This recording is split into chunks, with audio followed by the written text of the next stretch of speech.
صلوات علی محمد وعلی محمد۔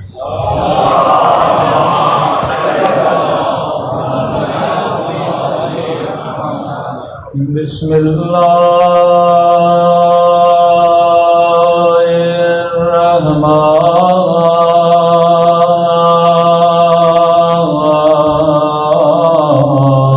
الرحیم۔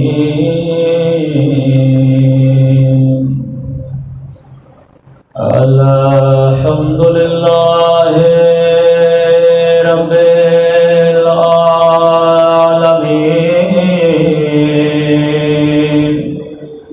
الحمد للہ کما هو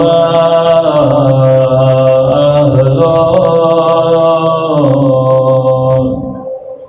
الصلاة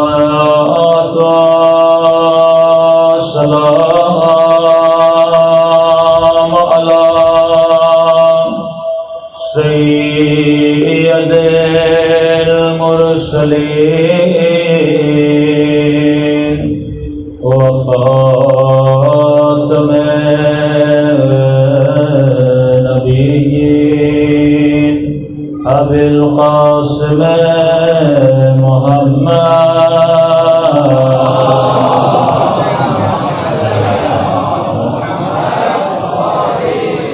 وعلى آله الطيبين الطاهرين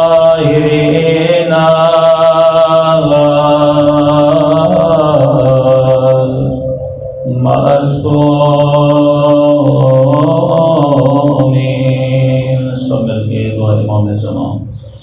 اللهم كل وليك الحجة بن الحسن صلواتك عليه وعلى آبائه في هذه الساعة وفي كل وليا وحافظا وقائدا وناصرا ودليلا وعينا حتى تسكنه أرضك طوعا وتمتعه فيها طويلا برحمتك يا أرحم الراحمين۔ صبر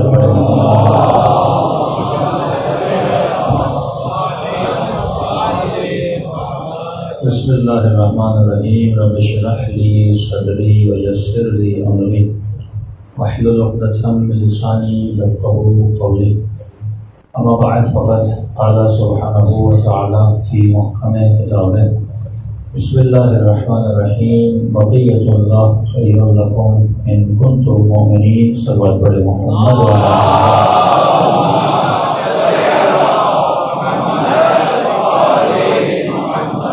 دعا ہے پروردگار عالم ہم سب کی عبادتوں کو اپنی بارگاہ میں قبول فرمائے اور جس مقصد زندگی کی خاطر یہ مجالس رکھی جاتی ہیں ان مقاصد میں ہم سب کو کامیابی نصیب فرمائے۔ قرآن مجید لفظوں کا مجموعہ ہے اور ہم تک اگر دین پہنچا تو لفظوں کے ذریعے سے۔ ہم میں سے کسی نے نہ نبی کو دیکھا، نہ مولا علی کو دیکھا، نہ امام حسن کو دیکھا۔ ہم نے اگر مولا کو پہچانا تو لفظوں کے ذریعے سے پہچانا، ہم نے اگر خدا کو جانا تو لفظوں کے ذریعے سے جانا۔ یعنی ہمارے بیچ اور اہل بیت کے بیچ اگر کوئی چیز رابط ہے تو وہ لفظ ہے۔ تو اگر لفظ سمجھ میں آ جائے تو حقیقت سمجھ میں آ جائے۔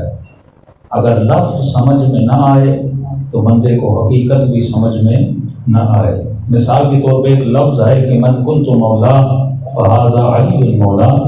اب لفظ مولا کو شیعہ نے مولا کی خلافت کی معنی میں لیا، اور بعض اہل سنت نے دوست کی معنی میں لیا، محبت کی معنی میں لیا، رفاقت کی معنی میں لیا۔ تو جب لفظ کا مفہوم بدلتا ہے تو عقیدہ بھی بدل جاتا ہے۔ تو اہم لفظ کو سمجھنا ہے۔ اب جتنے بھی مسائل، عقیدتی مسائل ہوں، شیعوں کے آپس کے مسائل ہوں، سارے مسائل جنم لیتے ہیں لفظ کو نہ سمجھنے سے۔ فقیہ کا کام ہے لفظ کی صحیح تفسیر کرے، فقیہ کا کام ہے کہ لفظ کی وہ معنی بتائے جو معصوم کے ذہن میں ہے۔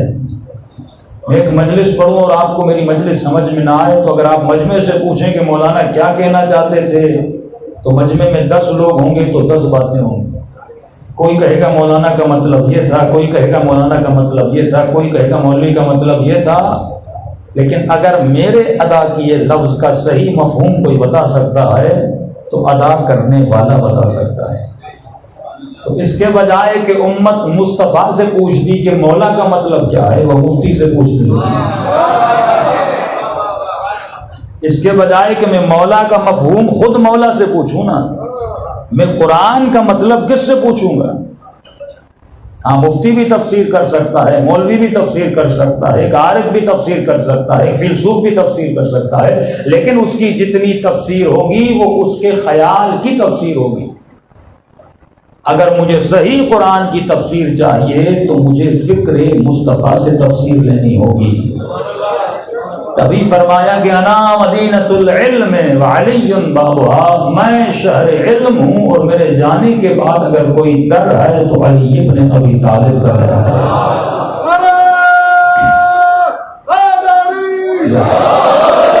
تو بندہ جب تک لفظ نہ سمجھے تب تک حقیقت کو نہیں سمجھتا۔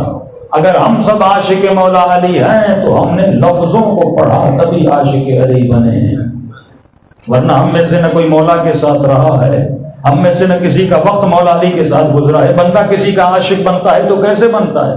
یا اس کا دیدار کرے تاکہ اس کے ظاہر کے حسن کا عاشق بنے، یا اس کے ساتھ رہے تاکہ اس کی شخصیت کو پسند کر کے اس عاشق بنے، یا اس کی کوئی تحریر پڑھے تاکہ اس کی علمیت کو مان کر اس کے علم کا عاشق بنے۔ تو ہم نے اہل بیت کو پڑھا اور جب ان کے علم کو دیکھا تو انسان کے وجود میں ہے کہ انسان عاشق کمال ہوتا ہے، اور جب سارے عالم کا کمال ذات اہل بیت میں نظر آ گیا تو دنیا عاشق اہل بیت بن گئی۔ جب جار جرداغ سے پوچھا، جار جرداغ تو نے اتنی کتابیں لکھی لیکن تم نے سب سے بڑی کتاب کس کی فضیلت میں لکھی؟ علی ابن ابی طالب کی فضیلت میں لکھی، جبکہ تو نہ مسلم ہے نہ شیعہ ہے، تو مسیحی ہے۔ اگر کتاب لکھنی تھی تو موسیٰ کی فضیلت میں لکھتا، عیسیٰ کی فضیلت میں لکھتا۔ تم نے مسلمانوں کے چوتھے خلیفے اور شیعوں کے پہلے امام کی فضیلت میں کتاب کیوں لکھی؟ کہتا میری زندگی کا مقصد کسی شخصیت کے بارے میں لکھنا نہیں تھا، میں نے تو سوچا بھی نہیں تھا کہ علی کے بارے میں کتاب لکھوں گا۔ میری زندگی کا ہدف تھا کہ ایسی کتاب لکھوں جس میں کائنات کے سارے فضائل پائے جائیں۔ جب میں فضائل کی تلاش میں نکلا تو سارے فضائل مجھے ذات علی ابن ابی طالب۔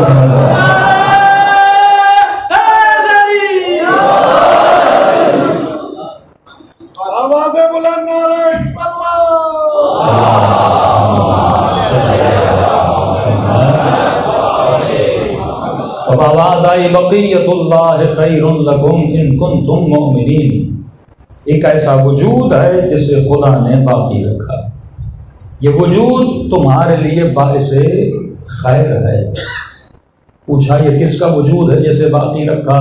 تمام تر علماء نے فرمایا اگر آج کسی وجود کو بقا ہے تو وہ وجود امام زمانہ ہے۔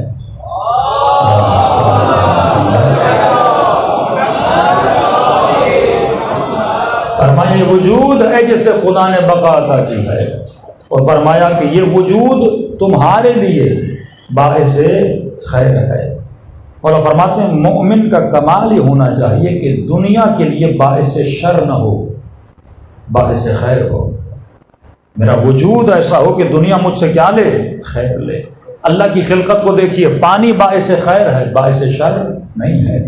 پیٹرول باعث خیر ہے، وہ آپ کے یوزج پر ہے کہ آپ کہاں یوز کر رہے ہو، لیکن اس کی ذات باعث خیر ہے۔ یہ ہوا باعث خیر ہے، یہ بارش باعث خیر ہے۔ ایک دانہ جب زمین میں ڈالتے ہو، وہ ایک دانے کو کئی دانوں میں بدل کر بتاتی ہے کہ میرا وجود بھی باعث خیر ہے۔ اسی طرح کائنات کا ذرہ ذرہ تجھے خیر دے رہا ہے۔ یہاں کی ہوا، یہاں کی آکسیجن، یہاں کے پرندے، کوئی بھی ایسی چیز نہیں ہے جو خدا نے خلق کی ہو اس میں کوئی شر ہو۔ ہر شے میں خدا نے کیا رکھا ہے؟ خیر رکھا ہے۔ اسی طرح جو خدا کا سب سے بڑا خیر ہے وہ زمین پر اللہ کا نمائندہ ہے، وہ یا نبی کا وجود ہے، وہ یا امام کا وجود ہے، وہ بھی تمہارے لیے باعث خیر ہے۔ پھر وہاں فرماتے ہیں صرف ہم باعث خیر نہیں ہیں، جو ہمارے شیعہ ہیں وہ بھی باعث خیر ہوتے ہیں۔ اور اگر خیر کی آج کے زمانے میں کوئی مثال دے سکتا ہوں تو تصور کیجیے جس طرح بلب ہے، یہ خود بھی روشن ہوتا ہے، دوسروں کو بھی روشن کرتا ہے۔ فرمایا ہمارے شیعہ بالکل ایسے ہوتے ہیں، وہ خود بھی نورانی ہوتے ہیں اور جو ان سے حق ملتا جاتا ہے یہ اسے بھی نور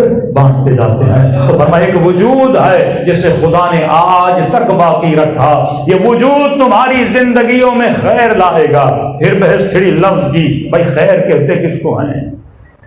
کیا خیر مال کا نام ہے؟ کیا خیر پیسے کا نام ہے؟ کیا خیر بڑے گھر کا نام ہے؟ کیا خیر ازداد اولاد کا نام ہے؟ خیر کس چیز کا نام ہے کہ جو بھی بقیت اللہ کو مانے گا اللہ اس کی زندگی میں کیا لائے گا؟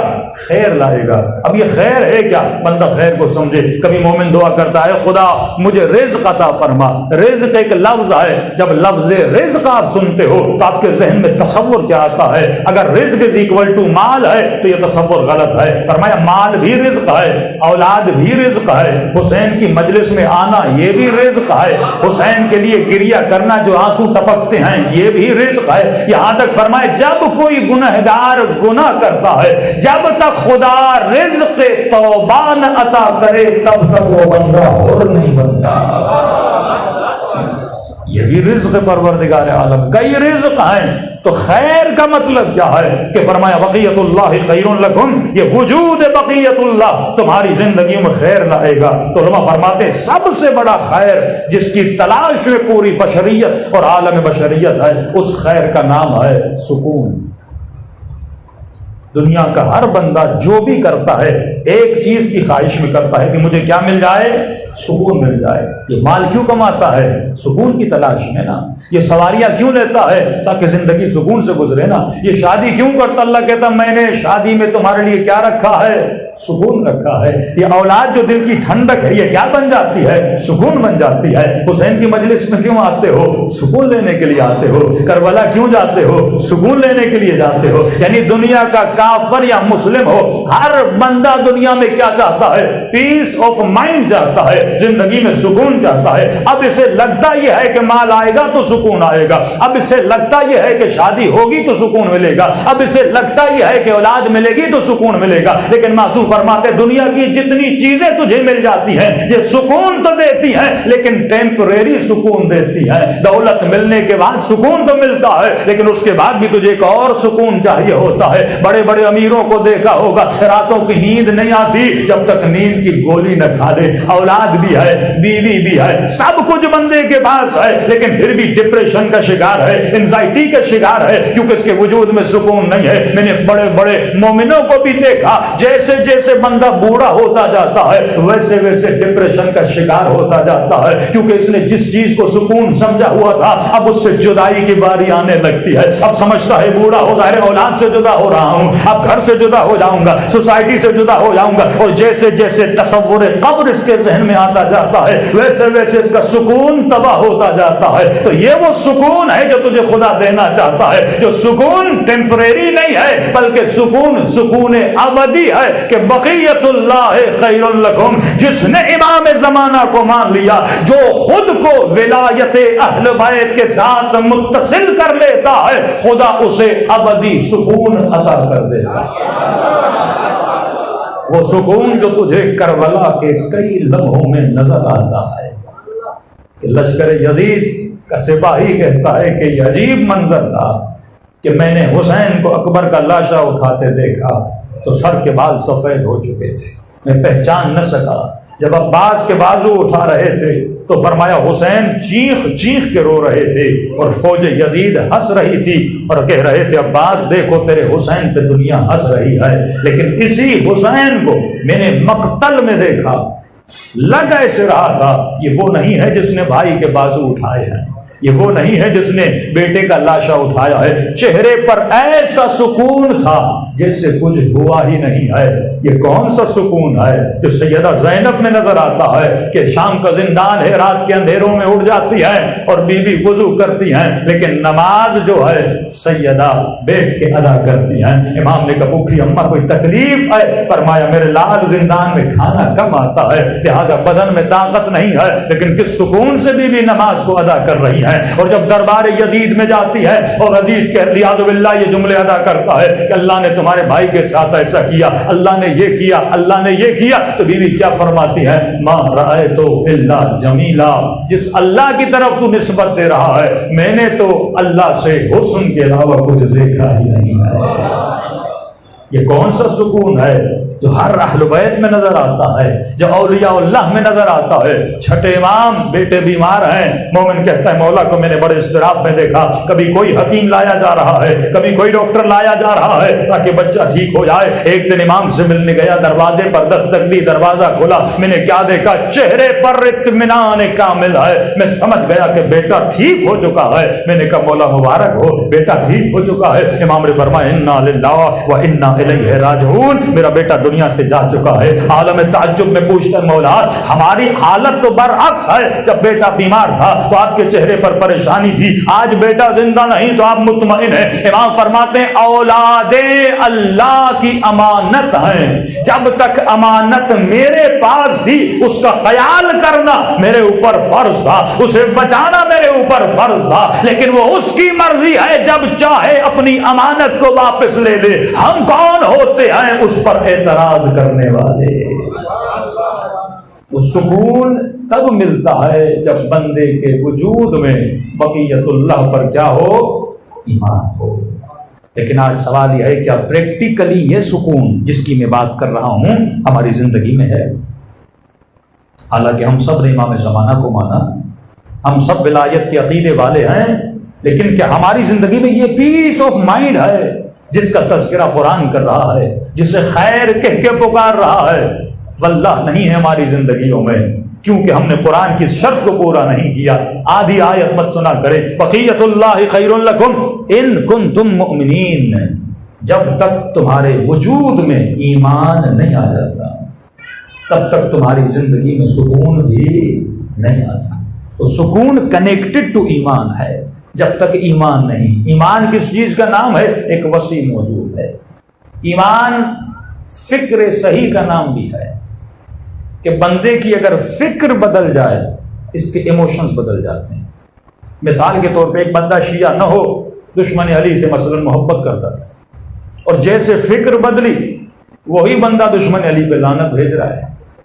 بندہ تو وہی ہے لیکن اس کے ایموشنز بدل گئے، پہلے اس سے محبت تھی اور جب اس مکتب میں آیا تو اس کی محبت اس کے دل سے کیا ہو گئی؟ ختم ہو گئی۔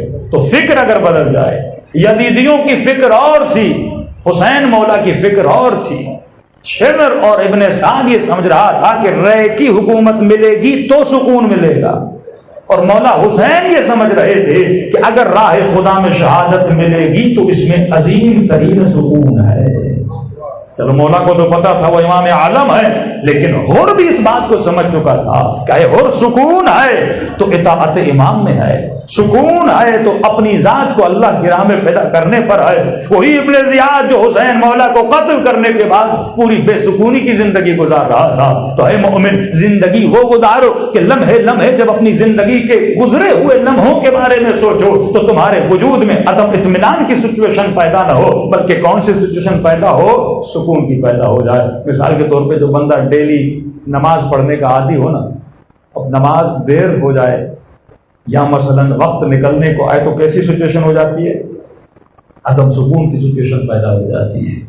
مطلب جب اندر سے ریئلائزیشن آئے کہ میں غلط کام کر رہا ہوں۔ وہ فرماتے ہیں کائنات کا ہر مسلم، ہر بندہ جس نے رسول پر ایمان لایا ہے، جب یہ شراب پیتا ہے یا گناہ کرتا ہے اندر سے اس کی آواز آتی ہے یہ اندر والی آواز جو ضمیر کی آواز ہے یہ کبھی مردہ نہیں ہوتی، اندر سے آواز آتی ہے تو غلط کر رہا ہے، یہ آواز اسے تھوڑی دیر کے لیے بے سکون بنا دیتی ہے، تھوڑا بے چین بنا دیتی ہے، لیکن یہ خود ہے جو اس آواز کا گلا گھونٹ دیتا ہے۔ دوبارہ آواز آتی ہے یہ پھر گلا گھونٹتا ہے، تیسری بار آواز آتی ہے یہ پھر گلا گھونٹتا ہے، یہاں تک کہ اولئک وقر فی آذانہم، اس کی حالت ایسی بن جاتی ہے، آوازیں تو آتی ہیں لیکن قرآن کہتا ہے گویا اس نے اپنے کانوں میں کنکر ڈال دیے ہیں، گویا اسے سنائی نہیں دے رہا۔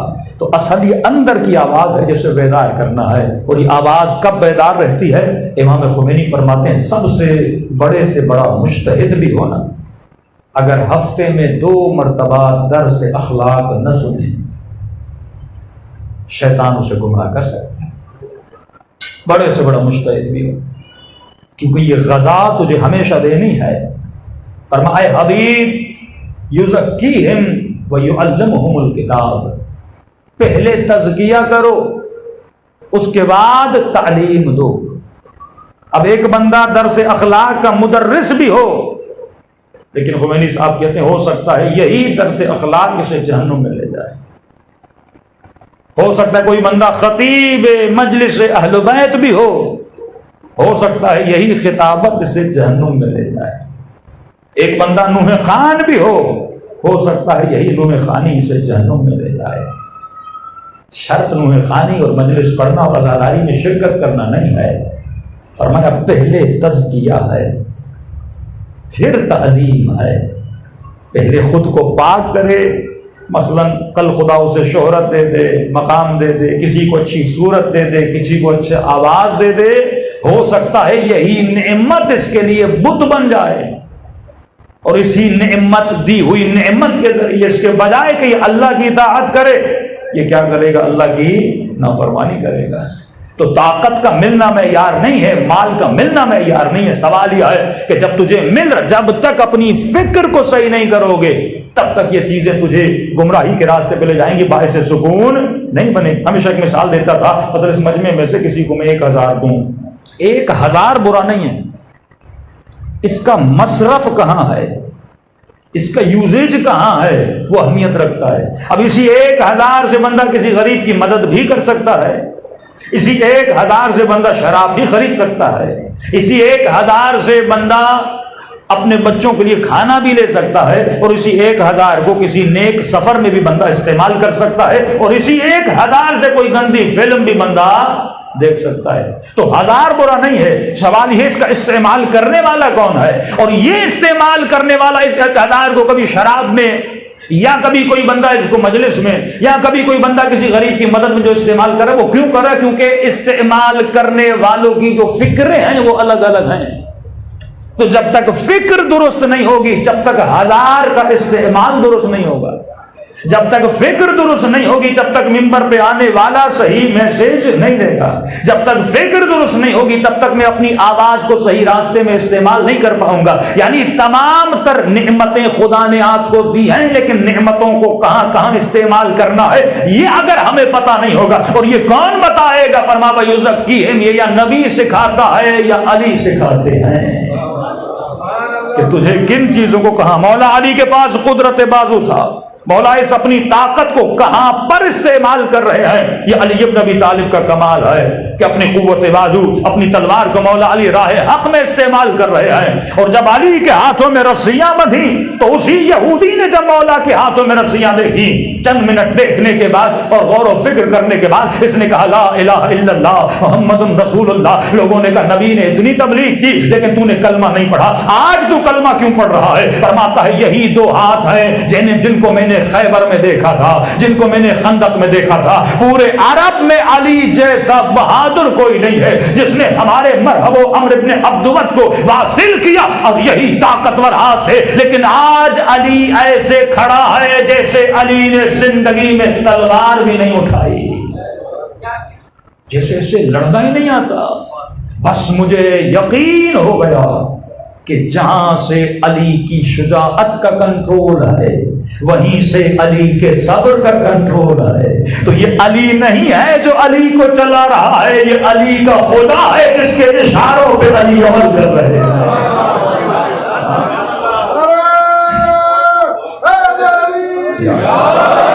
تبھی یہ ہاتھ ید اللہ بنتے ہیں، تبھی یہ آنکھیں عین اللہ بنتی ہیں، تبھی یہ زبان لسان اللہ بنتی ہے، کیونکہ لسان تو لسان علی ہے لیکن کرتی وہ ہے جو اللہ چاہتا ہے۔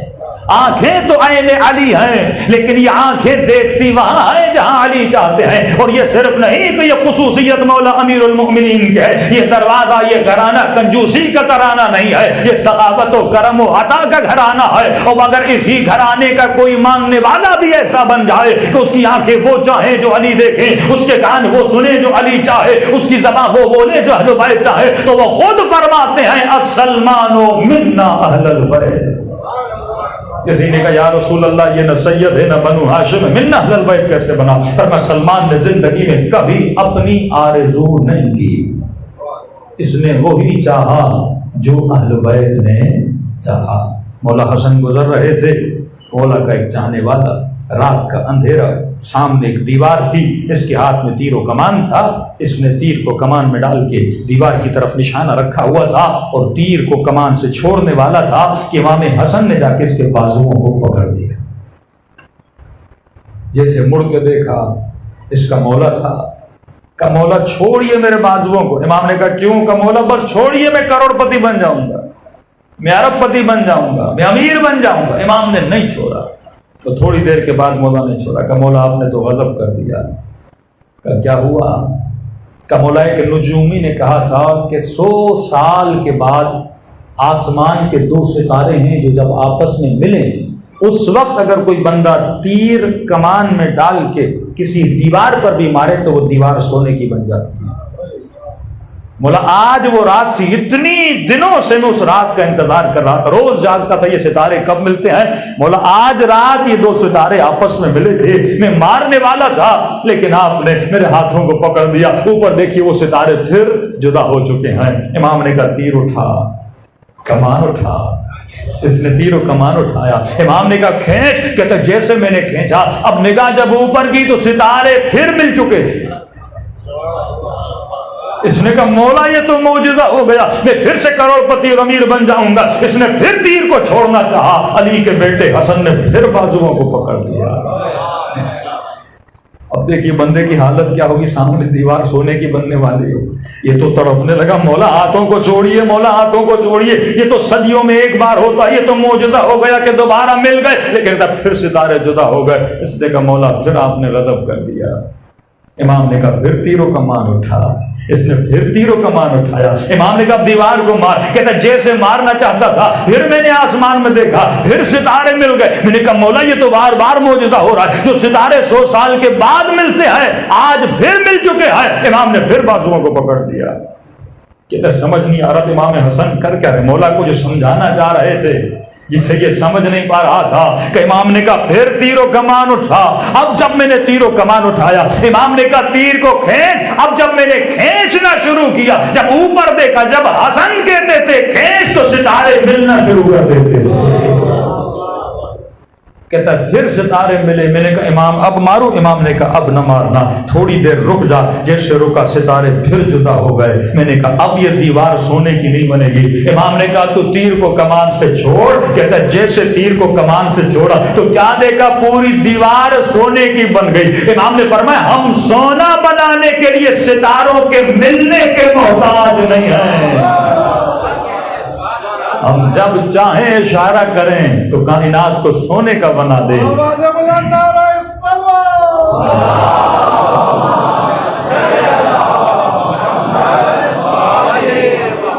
مولا جب آپ کو پتا تھا تو آپ اتنی غربت میں کیوں ہیں، آپ کے شیعہ اتنی غربت میں کیوں ہیں؟ امام فرماتے تیری فکر کو درست کرنا چاہتا ہوں، جس چیز کو تو امیری سمجھ رہا ہے وہ امیری نہیں ہے، اور جس چیز کو تو فقیری سمجھ رہا ہے وہ فقر نہیں ہے۔ تیری فکر غلط ہے۔ اگر فکر صحیح ہو جائے تو بندے میں سکون آ جائے، اگر فکر غلط ہو تو بندہ عدم اطمینان کا شکار ہو جاتا ہے۔ مولا فرماتے یہ فقیری نہیں ہے اور یہ امیری نہیں ہے، تیرا تصور غلط ہے۔ اور یہ ایک واقعہ کسی اور امام سے بھی منقول ہے نا، تو اس نے کہا مولا دعا کہ امیر بن جاؤں۔ تو امام نے فرمایا میں دعا کرتا ہوں تو امیر بن جائے گا، لیکن مجھے اپنی ولایت واپس دے دے۔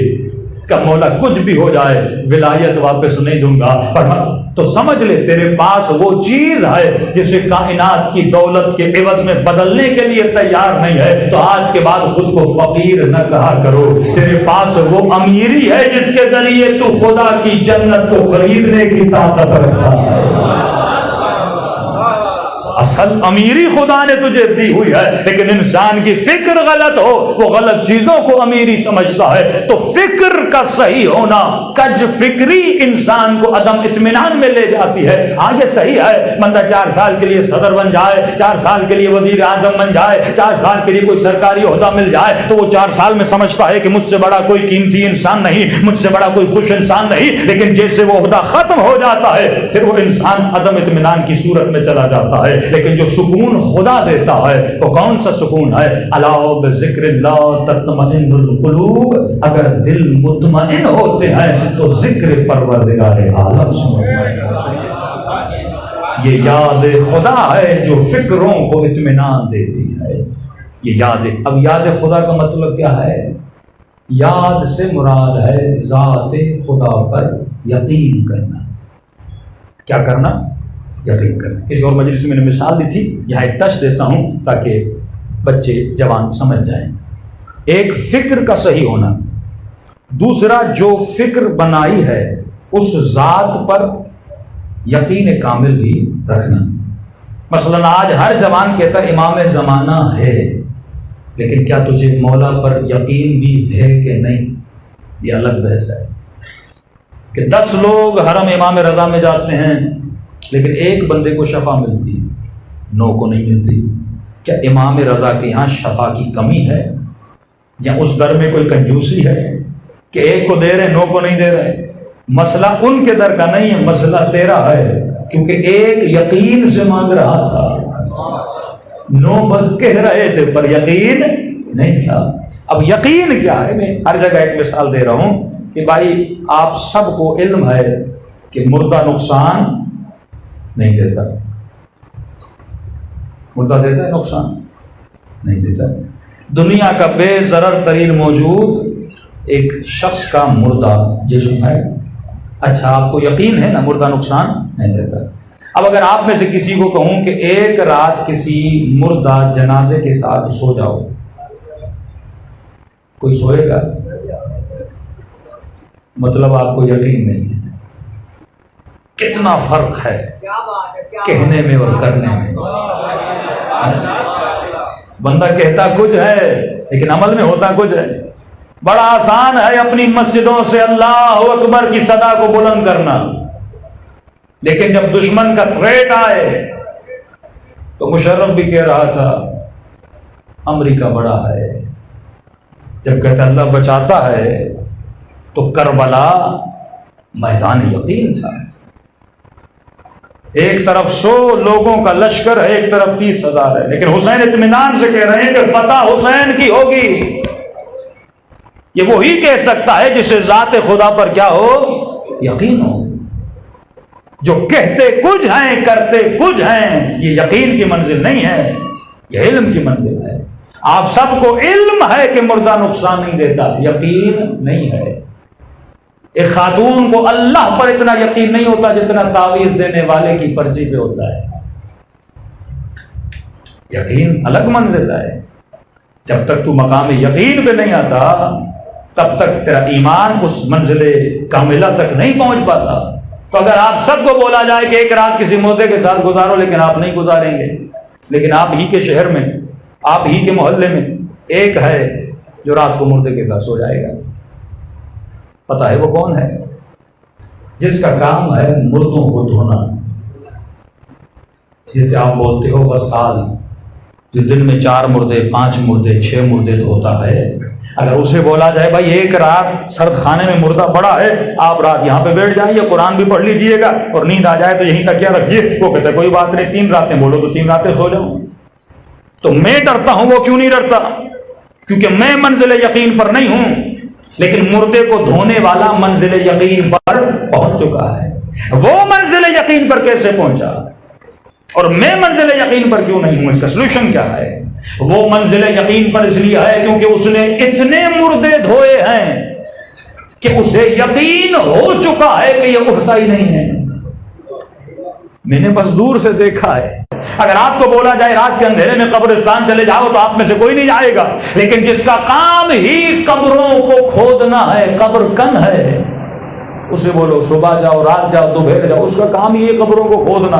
یا جو قبرستان کے درختوں کو پانی دیتا ہے یا وہاں پر جو جاب کرتا ہے، اس کے اندر خوف کیوں نہیں ہے؟ کیونکہ اس نے اتنا قبرستان میں پہرا دیا ہے. کسی نے اتنی قبریں کھودی ہیں، کسی نے اتنے مردوں کو دھویا ہے، کسی نے اتنے مردوں کو کفن دیا ہے کہ وہ مقام یقین تک پہنچ چکا ہے کہ یہ مردہ اٹھتا نہیں ہے. اب قرآن کی آیت سمجھ آئے گی. فرمایا وَاعْبُدْ رَبَّكَ حَتَّىٰ يَأْتِيَكَ الْيَقِينُ. اتنی خدا کی عبادت کر تاکہ تو منزل یقین تک پہنچ جائے. تو یہ کثرت سجدے جو زین العابدین کے وجود میں دیکھ رہے ہو، یہ منزل یقین کے سجدے ہیں. یہ کثرت عبادت منزل یقین کی عبادت ہے. وہ کٹی ہوئی گردن جو نوکے نیزہ پہ تلاوت خدا میں مشغول رہے، یہ منزل یقین ہے. بندہ اس طرح حسینی نہیں بنتا جب تک اس کے وجود میں یقین ہو. لا مؤثر فی الوجود الا اللہ. یہ کہتا تو ہے کہ میری ذات میں اثر ڈالنے والا بس پروردگار عالم ہے، لیکن کیا واقعاً یقین بھی کرتا ہے خدا پر کہ وَمَن يَتَّقِ اللَّهَ يَجْعَلْ لَهُ مَخْرَجًا وَيَرْزُقْهُ مِنْ حَيْثُ لَا يَحْتَسِبُ. جو اللہ کی تقوی اختیار کرتا ہے خدا پھر، کیونکہ یقین ہے، تقوی یقین کا نام ہے، جب یہ تقوی اختیار کرتا ہے پھر خدا وہاں سے راستہ بناتا ہے جہاں سے اس نے سوچا نہیں تھا. اور اگر اسی یقین کو جامع عمل میں کہیں دیکھنا چاہتے ہو تو علماء فرماتے ہیں بی بی فاطمہ بنت اسد کے یقین کو دیکھ لو کہ جب کعبے کے سامنے کھڑی ہوئی، دروازوں پہ تالے لگے ہوئے تھے، لیکن اللہ پر یقین تھا، وہ چاہے جہاں سے چاہے راستہ بنا سکتا ہے. تو بی بی کے یقین کی وجہ سے خدا نے وہاں سے راستہ بنایا جہاں سے کسی نے سوچا بھی نہیں تھا. تو یہ مجلس ہے ہی اس کے لیے تاکہ بندہ مقام. مجلسوں میں ہم کیوں آتے ہیں؟ یہ مجلس عزا کی ریت اہل بیت نے کیوں ڈالی؟ تاکہ تو 2 مہینے 3 مہینے ذکر حسین سنے اور تجھے مولا کی جد و جہد پہ یقین ہو جائے کہ بقا خدا دیتا ہے. قرآن میں آواز آتی ہے کہ جو باطل ہے اس کی مثال جھاگ کی طرح ہے، حق پانی کی طرح ہے. جو کمزور عقیدے کے لوگ ہیں وہ جب اس جھاگ کو ابھرتا ہوا پانی پر دیکھتے ہیں، خواتین کپڑے یا برتن دھوتی ہے نا، صرف کی جھاگ جمع ہو جاتی ہے، تو جو کمزور عقیدوں کے لوگ ہیں وہ جھاگ کو دیکھ کر گمراہ ہو جاتے ہیں، کیونکہ جھاگ زیادہ ہوتی ہے، حق نظر نہیں آتا، تو کہتے ہیں کوئی حق نہیں ہے، بس باطل ہی باطل ہے. لیکن مولا فرماتے ہیں جھاگ کو ایک دن فنا ملتی ہے لیکن پانی ہمیشہ باقی رہتا ہے. یزید نے سوچا کہ ایک صحرا میں حسین کو لاؤں گا اور وہاں پہ قتل کر دوں گا. دنیا کو کیا پتا کوئی حسین آیا تھا. تصور کیجئے کہ کوئی صحرا ہو کراچی کے اطراف میں، وہاں 100 لوگوں کو مار دیا جائے. حکومت بھی آپ کی، پاور بھی آپ کا، میڈیا بھی آپ کا، فوج بھی آپ کی، سب کچھ آپ کی ہو، 100 لوگوں کو کراچی کے اسی صحرا میں مار دو. کس کو کیا پتا کون مرا تھا، کون آیا تھا. یزید نے بھی یہی سوچا تھا کیونکہ وہ سمجھ رہا تھا کہ میری جھاگ میں بڑی طاقت ہے، اسے کیا پتا ایمان کے پانی میں کتنا پاور ہوگا. اس نے وہیں پہ وہی کیا، امام حسین کو وہاں پہ قتل کروا دیا. اللہ کی آواز آئی اے میرے بندے، ایک نقشہ تو بناتا ہے، ایک نقشہ میں بناتا ہوں. تو خالق کا مقابلہ کرے گا، تو مالک کا مقابلہ کرے گا. حسین نے خدا پر یقین کیا، یزید نے شیطان پر یقین کیا. اللہ کی آواز آئی یزید جس صحرا کو تو نے حسین کا مقتل بنایا، میں بھی خدا نہیں اگر اس زمین کو مومنوں کے لیے جنت نہ بنا دوں. آج کہاں ہے یزید؟ اور کتنے بچے ہیں اور کون سی مائیں ہیں جو اپنے بچوں کا نام یزید رکھیں؟ آج جگہ جگہ حسین کا نام بھی رکھا جاتا ہے، حسین سے محبت بھی کی جاتی ہے. تو وہ خون حسین جو کربلا کی زمین پہ بہا، خدا نے اس خون کی خوشبو کو پورے عالم میں پھیلا دیا کہ کہاں کربلا، کہاں کراچی کا یہ چھوٹا امام بارگاہ، لیکن یہاں پہ ذکر حسین ہو رہا ہے، ذکر یزید نہیں ہو رہا. یہ یقین کی منزل ہے کہ جو اللہ پر یقین کرتا ہے خدا اس کا ذکر کروا کے اسے بقا عطا کر دیتا ہے. تو اگر تو بھی بقا چاہتے ہو تو فکر کو درست کرو، اس کے بعد مقام یقین پر آ جاؤ۔ بابوے کی قبر 400 سال کے بعد یا اس سے بھی زیادہ عرصہ جب سیلاب آیا قوم میں اور اس کی قبر کھلی تو فرماتے ہیں کفن بھی ویسے کا ویسا، بدن بھی ویسے کا ویسا، یہاں تک اس کے چہرے پہ جو غسل دیے گئے کہ پانی کے قطرات تھے وہ بھی ویسے کے ویسے تھے۔ جب تو زندگی ایسی گزارتا ہے خدا تجھے بھی بقا دیتا ہے، تیرے جسم کو بھی بقا دیتا ہے۔ تو یہ مجلسیں بقا کے لیے ہیں کہ اے مومن، دنیا کی ہر لذت کی انتہا نجاست ہے، کھانا کھاؤ انتہا نجاست، پانی پیو انتہا نجاست، نکاح کی لذت انتہا نجاست، ہر لذت کی انتہا نجاست ہے۔ تو فرمائے عاشق نجاست نہ بنو، ان لذتوں کے عاشق بنو جس کی ابتدا بھی طہارت ہے انتہا بھی طہارت ہے۔ تو یہ طہارتوں کا میدان ہے جہاں تجھے بلایا گیا، لیکن طہارت بغیر تزکیے کے نہیں ملتی۔ جب تک تزکیہ نہیں کرو گے تب تک دنیا کا کوئی علم تجھے فائدہ نہیں دے گا۔ خلاصتاً ایک جملہ کہوں، یہ گلاس ہے، اس کے اندر پانی ہے، پانی پاک ہے، لیکن پانی تب پاک رہے گا جب پاک ظرف میں ڈالا جائے، پاک گلاس میں ڈالا جائے۔ تو تزکیہ ہے پہلے ظروف کو پاک کرو، پھر علم عزاداری ماتمداری کا وجود اپنے وجود میں ڈالو۔ تو جب تک ظرف پاک نہیں تب تک جو ڈالو گے وہ بھی خراب ہوتا رہے گا۔ تو یزکیہم ویعلمہم الکتاب، پہلے ظروف کو پاک کرو پھر ذکر خدا کرو، پہلے ظروف کو پاک کرو پھر نماز فائدہ دے گی، پھر ذکر خدا فائدہ دے گا، ورنہ وہ اللہ اکبر کہہ بھی رہے تھے اور حسین کے گلے پہ چھری چلا بھی رہے تھے۔ یہ اللہ اکبر نے فائدہ کیوں نہیں دیا؟ کیونکہ شمر کا ظرف وجود ہی نجس تھا۔ اگر ظرف وجود پاک نہ ہو تو نہ اللہ کا نام فائدہ دیتا ہے نہ اہل بیت کا نام فائدہ دیتا ہے۔ یہ نام اسی کو فائدہ دیتا ہے جس نے اپنے ظرف وجود کو پاک کیا۔ تبھی فرمایا قیامت کے دن ہر آنکھ روئے گی لیکن دو آنکھیں کبھی نہیں روتی۔ اس ظرف وجود کو کون سا پانی پاک کرتا ہے؟ یہ دنیا کا پانی پاک نہیں کرتا، ظرف وجود کو دو پانی پاک کرتے ہیں۔ فرمایا ایک وہ آنکھ جو حسین کے غم میں روئے، دوسری وہ آنکھ جو اپنے گناہوں پہ روئے۔ یہ دو پانی ہیں جو تیرے ظرف کو پاک کرنے کی صلاحیت رکھتے ہیں۔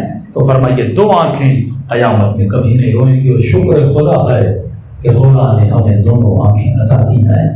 کبھی حسین کی مجلس میں آ کے گریہ کیا کر، اور کبھی شب جمعہ دعائے کمیل پڑھ کے ہور والے آنسو بہایا کر، پھر دیکھو تجھے گلے سے کس طرح لگاتے ہیں۔ دلوں کو کربلا لے جائیں، زبانوں کو منور کریں نام حسین ابن علی سے۔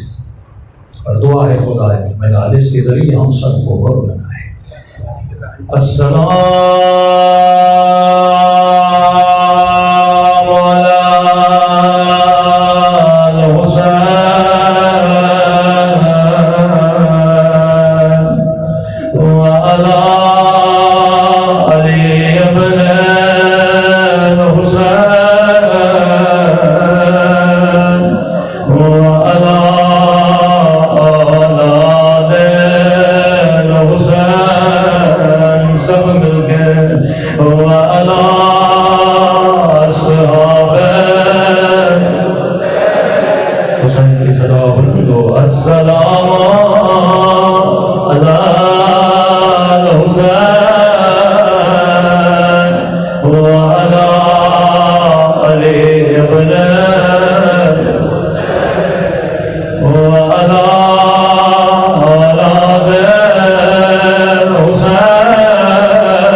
یہ سلام میرے سلام نہیں، امام زمانہ یہ سلام ہے۔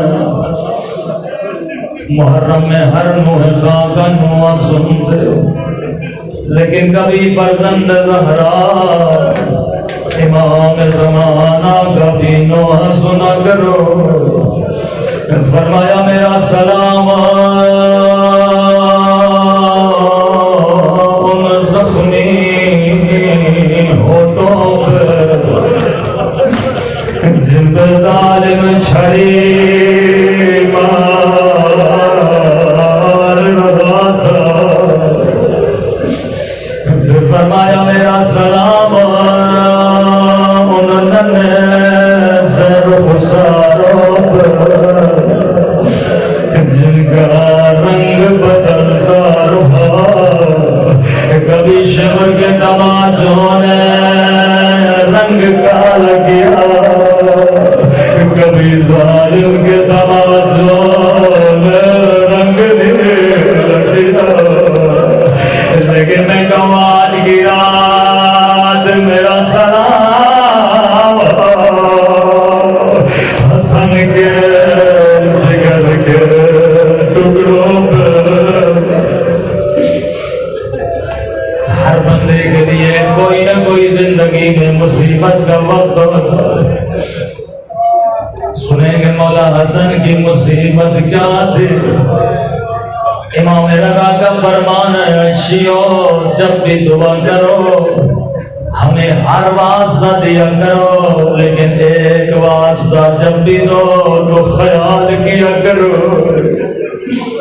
فرمایا کبھی چھوٹی چھوٹی باتوں کے لیے ہمیں ہماری دادی زہرا کا واسطہ دیا کرو. ہم ہر مصیبت برداشت کر لیتے ہیں, لیکن ٹوٹی ہوئی پسلیاں ہم برداشت نہیں کر سکتے.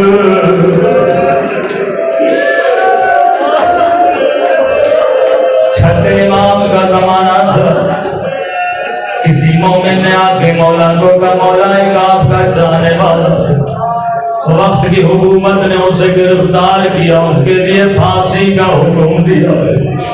امام نے کہا کیا کوئی چوری کی تھی یا قتل کیا تھا؟ نہیں بولا. گناہ کیا تھا؟ کہ مولا چل رہا تھا, چلتے چلتے اس کا پاؤں پھسلا زمین پہ گرا. جیسے گرا چوٹ اس کی کمر میں آئے, جیسے چوٹ لگے اس نے آپ کی دادی کے قاتل کا نام لے کے لعنت کی. وقت کی حکومت نے سن لیا, اسے زندان میں ڈالا. چھٹے امام مصلی پہ گئے, ہاتھوں کو بلند کر کے کہا اے خدا تجھے میری دادی کی مظلومیت کا واسطہ اس مومن کو آزادی عطا فرما. چند دن گزرے آزاد ہو, فوراً مولا کی قدم بوسی کے لیے امام نے فرمایا کئی لوگ زمین پہ گرتے ہیں, کئیوں کو چوٹیں لگتی ہیں, لیکن کوئی میری دادی کے قاتل پہ لعنت نہیں بھیجتا. بتا تو نے لعنت کیوں بھیجی تھی؟ کہتا ہے مولا جب میں زمین پہ گرا میرے کمر کی ہڈی میں چوٹ آئی تھی, لیکن ہڈی ٹوٹی نہیں تھی. مولا مجھے بڑی تکلیف ہوئی تھی, لیکن میں نے سنا زہرا کی پسلیاں ٹوٹ گئی تھی.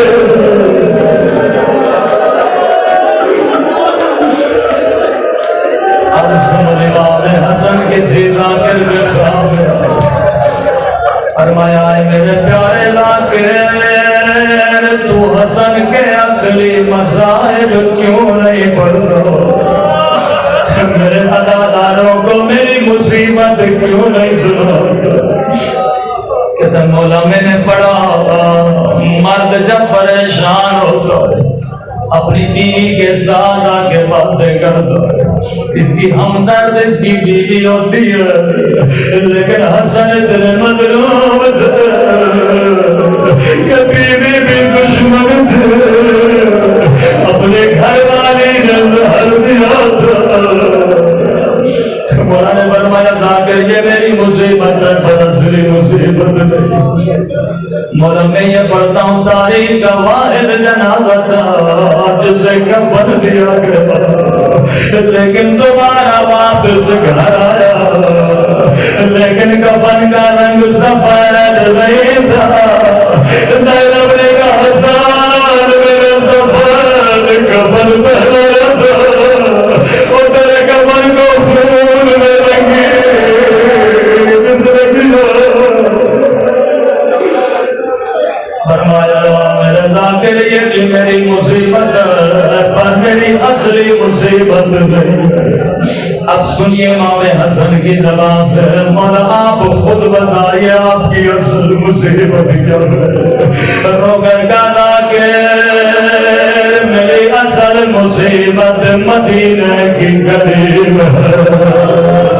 او حسین چھوٹا تھا میں بڑا تھا، ایک بند گلی تھے اور کسی ظالم نے میری اماں کا دماغ مارا تھا،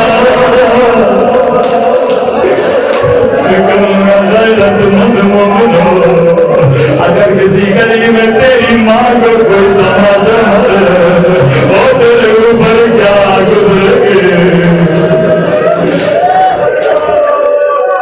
مولا کا جانے والا امام حسن کو لینے کہ مولا چلیے مسجد چلنا ہے نماز پڑھائیے۔